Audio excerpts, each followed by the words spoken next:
Et bonjour à tous. Alors aujourd'hui on va faire l'implantation des pommes de terre sur ma petite parcelle de 25 mètres carrés. Donc moi ça me suffit 25 mètres carrés dans la mesure où par rapport à la récolte que j'ai eue l'année dernière, où il y a une variété qui a été mitigée, qui a été atteinte par le mildiou, donc a probablement fait autour de 2 fois moins de ce qu'elle aurait dû produire. On a encore des pommes de terre à ce jour, donc niveau rendement, je pense qu'on est bien à 3 personnes pour 25 mètres carrés pour l'année. Donc moi, je vais continuer sur cette quantité de pommes de terre que je vais implanter dans le jardin. J'en profite pour vous faire un petit tuto de ma façon de faire.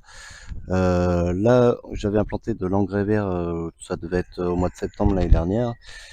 Engrais vert que je vais faucher. Alors vous avez plusieurs méthodes, tondeuse, la faux ou la débroussailleuse. Là je vais prendre la débroussailleuse simplement parce que le terrain est quand même très humide.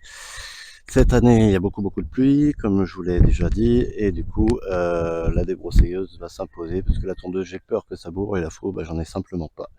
Donc la débroussailleuse va faire l'affaire, il y en a pour quelques instants. Et c'est parti.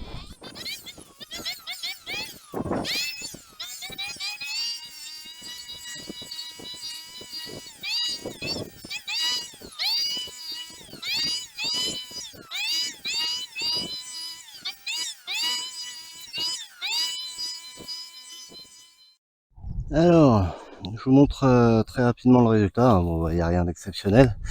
J'ai tout tondu, enfin tout coupé, tout débroussaillé. On retrouve pas mal de résidus de maïs, qui est une matière quand même très carbonée. Donc il y avait du maïs l'année dernière. Donc on sent que ça s'est quand même pas mal ramolli. Je l'ai senti en coupant dans les tiges.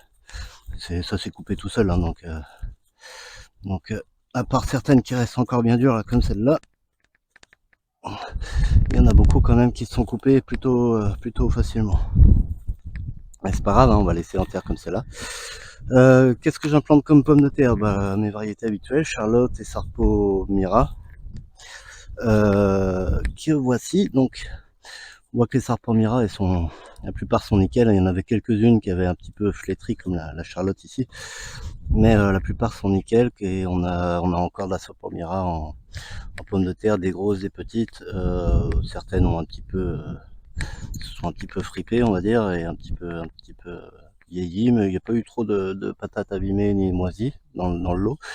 Et vous voyez, j'ai sélectionné quelques semences, quelques petites patates pour implanter, pour les reproduire, et elles sont plutôt très propres. Ça se conserve extrêmement bien tout l'hiver.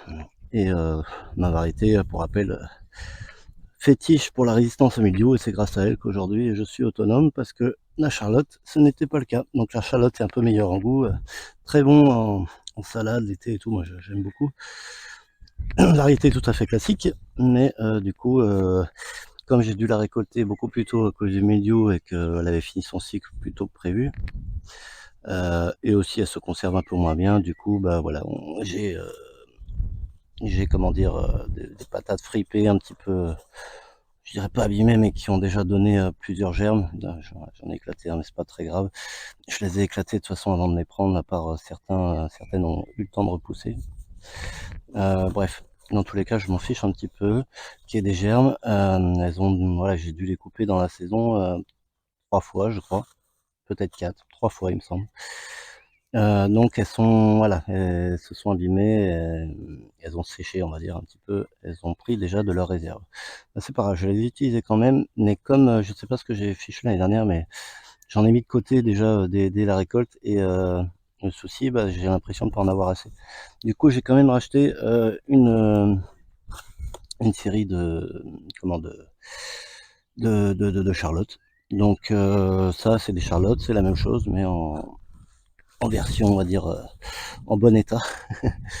On va dire à peu près, plus ou moins la bonne quantité. Il y en a peut-être même un peu moins dans le paquet. Dans le paquet neuf, voilà, elles sont bien germées. Enfin, elles commencent à bien germer. Elles sont plutôt pas mal. Moi, ça m'arrange qu'elles soient pas trop germées, parce que le plus simple pour moi, méthode fainéant, je mets direct au sol, tac tac tac tac.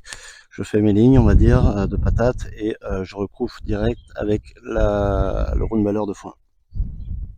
Donc c'est très simple. Je vais vous montrer. Alors, je vais essayer à demain. Donc je vais juste en prendre quelques-unes. Alors en fait, vous voyez, j'ai déjà fait 2 lignes, j'ai fait un aller-retour déjà. J'ai pris mon panier avec moi, je me suis organisé pour que ce soit plus facile avec le téléphone. Ça devrait le faire. Du coup là, vous voyez, il y a une patate juste là, je sais pas si vous voyez bien. Je compte à peu près l'espace d'une chaussure et je fais mon rang. Et du coup, je pose quand même ma patate là. Je mets mon pied. Je pose ma patate. Même si c'est à quelques centimètres près, on s'en fiche. Je pose ma patate. Toc. Je pose ma patate. Je fais un petit pas, un petit pied. Je pose ma patate. Je pose ma patate. Toc. Et ainsi de suite. Ainsi de suite. Alors bien faire attention à la ligne qui est juste à ma droite. Donc là, si on regarde bien, il y a une patate juste là. Donc toujours garder à peu près la même distance, mais on n'est pas, encore une fois, on n'est pas au centimètre près. Et même à la rigueur, il y aurait 2 patates l'une à côté de l'autre, ou presque très proches, on va dire. C'est pas grave du tout, hein. Ce qui compte, c'est pouvoir à peu près faire toute la parcelle sans qu'il nous en manque à la fin, hein, bien sûr. Et puis d'économiser quand même les patates, hein. Le but c'est pas de jeter tout en tas, hein, bien sûr. Donc voilà. Je pense que vous avez compris le principe. On fait un petit pied, hop, tac. Et vous voyez, moi comment dire, il n'y a pas vraiment de notion de rang. Je vois qu'on arrive en bout de parcelle. Là, j'ai dû en oublier une. Tac. Et voilà, ici, on arrive à peu près là. Vous voyez, là, il n'y a même pas. Non, vraiment en bout de parcelle. J'en mets une histoire de dire, mais celle-là, elle est un peu trop près du bout de la parcelle. Mais on est à même pas 20 cm, 15 cm.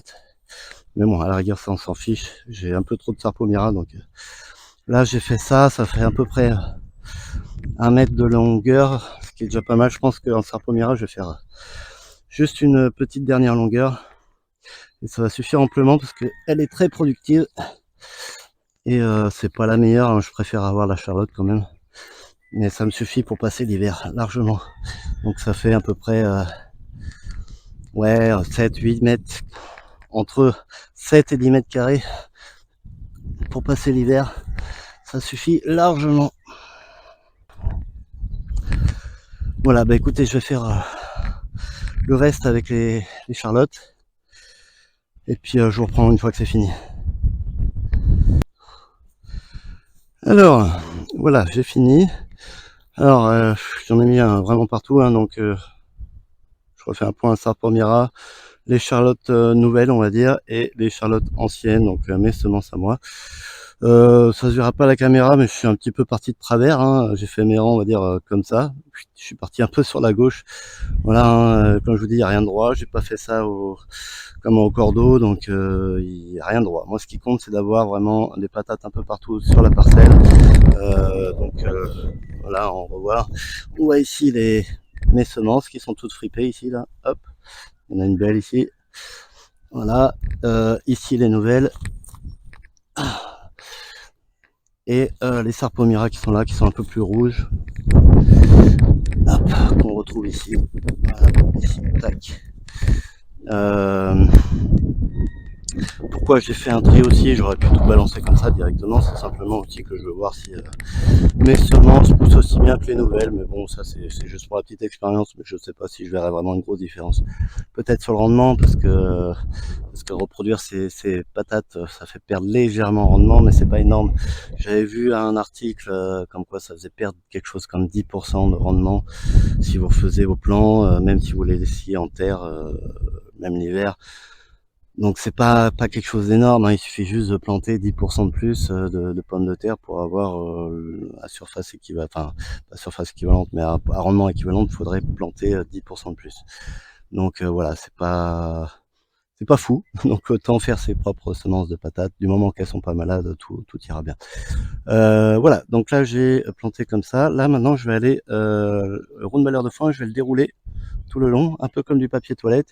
Et pourquoi je vous ai dit justement que le mieux pour moi était de ne pas, presque pas avoir de germes, c'est simplement comme je vais rouler dessus, je peux éventuellement les casser. Donc le mieux c'est de partir sans germes, quitte à planter un peu plus tôt. Donc là pour rappel on est début avril, j'aurais pu attendre mi-avril, généralement c'est ce qu'on dit, quand les liasses sont en fleurs. Moi je peux le faire, voilà, je peux le faire maintenant, je le sais, pas de souci. Donc je le fais maintenant, et les patates sont pas extrêmement germées. Les quelques germes que j'avais sur mes semences à moi, je les ai cassés. Il y en avait quelques germes sur les nouvelles, mais vous verrez que ça va quand même pousser. Voilà, j'ai confiance. On verra ça au fil de la saison. Donc là, je vais dérouler le foin. Donc je vais vous montrer comment je fais. Je vous reprends tout de suite. Alors, chose que j'ai oublié aussi, il me restait quelques patates. Bon, je compte pas les tiges que j'ai coupées, que j'ai cassées hein, au fur et à mesure. Vous voyez, il y a plein de déchets. Mais j'ai quelques patates de mes semences de l'année dernière. Alors, pas de prise de tête, hein, plutôt que de gâcher. Hop, voilà, très simple. Là, j'ai coupé quand même le fil, enfin le filet qui sert à maintenir le round baller. J'ai découpé un petit morceau.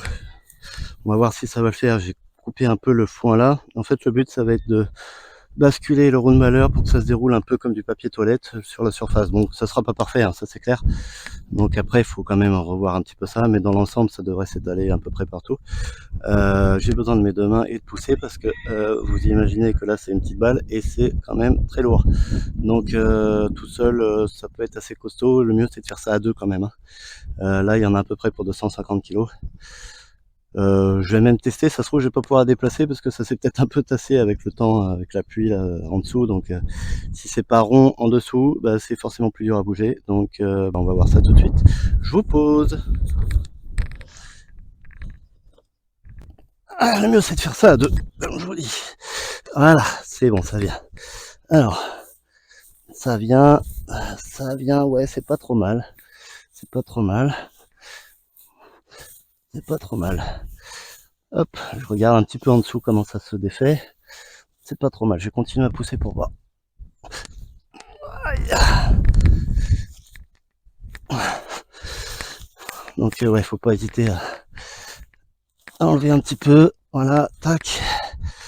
Et plus vous allez pousser, moins il y aura de foin et plus ça sera facile à pousser, forcément. Donc je regarde un petit peu où je vais. Normalement, je suis au bon endroit. Allez, hop, c'est parti. Et là, ça va vite. Wouhou.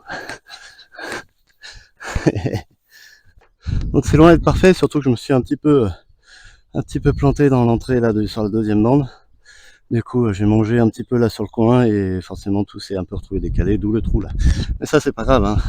Je vais combler, mais vous voyez, j'ai fait, bon, en plus, j'ai très débordé sur les bords.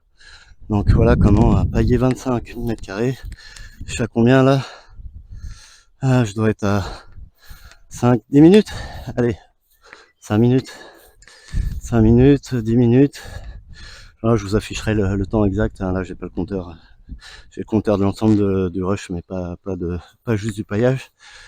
Je vous mettrai le compteur. Donc, qu'est-ce qu'il faut que je fasse là? Là, vous voyez, j'ai pas du tout ce que je vous disais. J'ai mal visé l'entrée. Donc là, tout le long, il va falloir que je repasse un coup. Donc, vu qu'il me reste du foin, bah, ça tombe bien, je vais repasser un coup. Je vais couvrir tout ça. Il va falloir que je comble les trous là, ici. À 2-3 endroits, mais pour le reste, vous voyez, il y a quand même un gros paillage, une belle couche. Ça, c'est quand on réussit la bande. Voilà, sur quasiment, je pense que j'ai réussi à peu près 3 belles bandes sur 4. Moins les côtés que va falloir que je refasse, mais voilà, quasiment 25 mètres carrés paillés en une seule fois en 5 minutes. Plutôt que de faire des allers-retours, aller chercher la paille, la balancer avec la fourche ou à la main. Enfin voilà, c'est une galère hein, forcément, donc ça prend du temps. Donc là, avec un petit peu de force, et si on est à deux, c'est encore mieux, hein, à deux, voilà, là j'ai un petit peu dû forcer quand même, mais à deux, c'est carrément mieux. Donc là, je vais finir. Je vous paille ça, je comble les trous et j'arrive tout de suite.